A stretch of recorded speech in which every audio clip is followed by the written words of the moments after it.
ओम साई राम। तो अध्याय नंबर 45 पे हम हैं साईं सच्चरित्र के।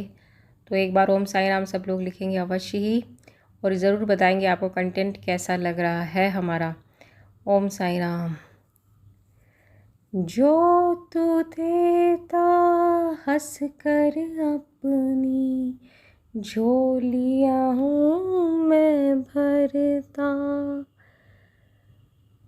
तेरी रज़ा में राज़ी होकर अपने कारज करता।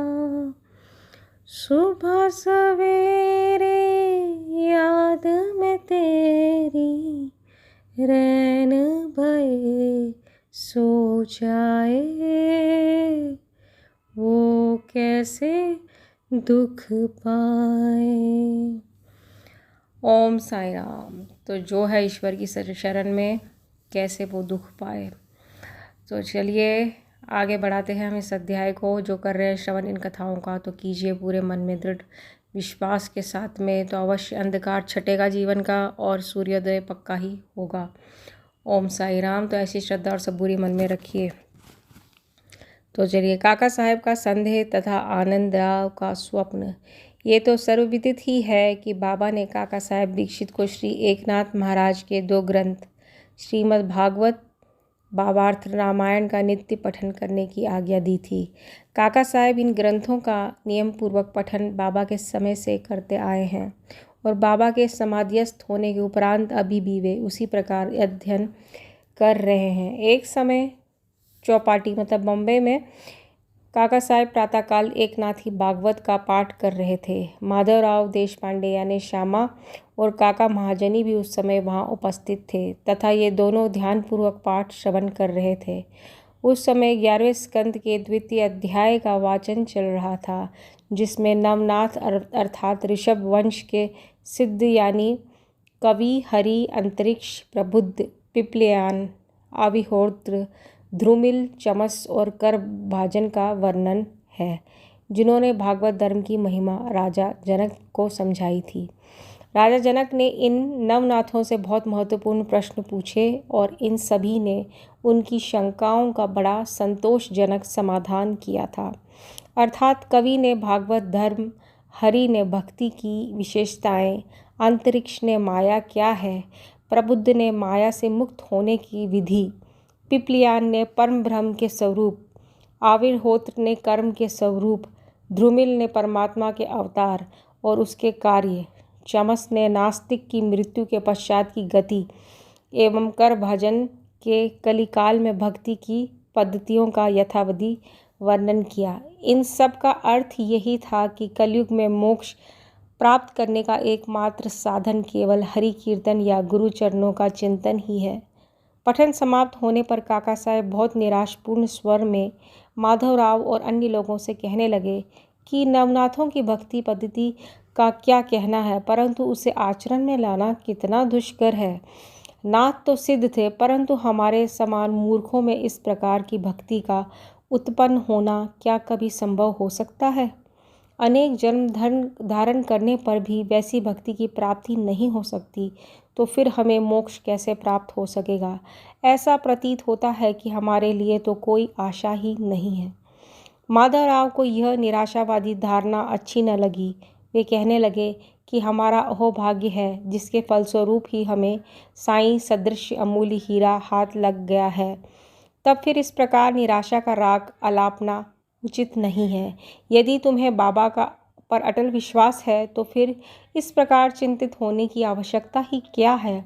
माना कि नवनाथों की भक्ति अपेक्षाकृत अधिक दृढ़ और प्रबल होगी, परंतु क्या हम लोगों भी प्रेम और स्नेहपूर्वक भक्ति नहीं कर रहे हैं। क्या बाबा ने अधिकारपूर्ण वाणी में नहीं कहा कि श्री हरि या गुरु के नाम जप से मोक्ष की प्राप्ति होती है। तब फिर भय और चिंता का स्थान ही कहाँ रह जाता है। परंतु फिर भी माधवराव के वचनों से काका साहेब का समाधान न हुआ। वे फिर भी दिन भर व्यग्र और चिंतित ही बने रहे। ये विचार उनके मस्तिष्क में बार बार चक्कर काट रहा था कि किस विधि से नवनाथों के समान भक्ति की प्राप्ति संभव हो सकेगी।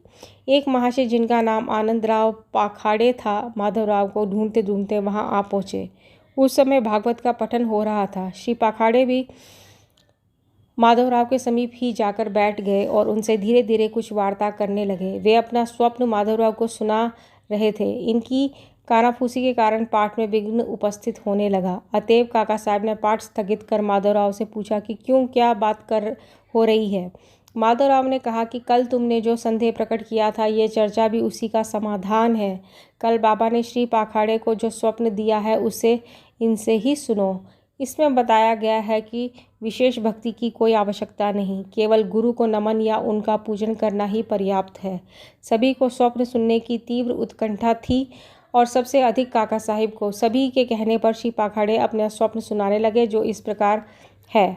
मैंने देखा कि मैं एक अथाह सागर में खड़ा हुआ हूँ। पानी मेरी कमर तक है और अचानक ही जब मैंने ऊपर देखा तो साईं बाबा के श्री दर्शन हुए।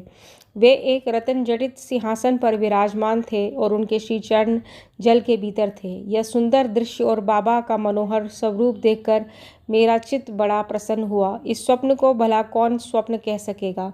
मैंने देखा कि माधवराव श्री बीवी बाबा के समीप ही खड़े हैं और उन्होंने मुझसे भावपूर्ण शब्दों में कहा कि आनंदराव, बाबा के श्री चरणों पर गिरो। मैंने उत्तर दिया कि मैं भी तो यही करना चाहता हूँ, परंतु उनके श्री चरण तो जल के भीतर है। अब बताओ कि मैं कैसे अपना शीश उनके चरणों पर रखूं। मैं तो निस्सहाय हूँ। इन शब्दों को सुनकर श्यामा ने बाबा से कहा, अरे देवा, जल में से कृपा करके अपने चरण बाहर निकालिए ना। बाबा ने तुरंत चरण बाहर निकाले और मैं तुरंत उनसे लिपट गया। बाबा ने मुझे ये कहते हुए आशीर्वाद दिया कि अब तुम आनंद पूर्वक जाओ, घबराने या चिंता करने की कोई आवश्यकता नहीं, अब तुम्हारा कल्याण होगा। उन्होंने मुझसे ये भी कहा कि एक जरी के किनारे की धोती मेरे श्यामा को दे देना, इससे तुम्हें बहुत लाभ होगा। तो इस प्रकार थे साईं वचन। इस कथा को हम आगे कल के लिए करते हैं स्थगित। तो आज देते हैं इसको यहीं पे विराम।